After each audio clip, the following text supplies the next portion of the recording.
paborito mong yakapin, mga ulo na mahirap na hanapin. Sabi sa'kin ng mga kaibigan kong matay, umuunod ang kitang hahabulin.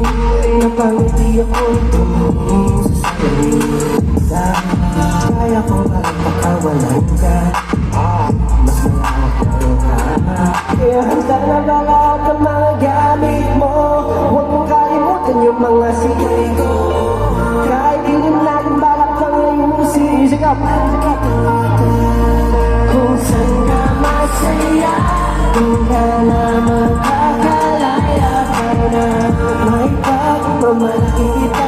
Buo ka na para sa kanya, para bang hinanda kita, para lang mapunta ka sa iba. Kaya kapag may natin ka, di na kita susundo. Grabe yun, no? Ito yung pinakamahirap i-accept.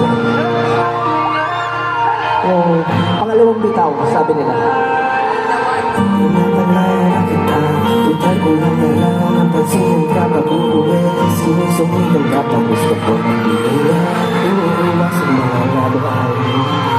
Pero laging sumusunod lang, naging matala mo, di ko kaya na magaling. Sa'yo umikot aking mundo, paano mo ito nagawa? Hindi mo na ako masasisi, di mo rin makakumbinsi. Di na kita kaya pang lumingin, gawin kailangan pa namin. May kinuha, may kinuha. Kaya halika na, ihahatid mo lang kita. Kung saan ka masaya, kung ka na makakalaya ka na, may pagmamalaki kita. Buong ka na balik sa kanya, habang hinanda kita, para lang mapunta ka sa iba. Kaya kapag may natin ka, pinakapasasundo. Alam mo yung ito yung feeling ko, ah. Kasi ako naniniwala ako na kung mahal ko talaga yung tao, you would always forgive. Ihahatid mo siya kahit ano man yung mga nangyari sa mga past relationship niyo. Ang importante, maging masaya ang isa't isa. Tama ba yun? Masaya ako kasi nakilala kita. Oh!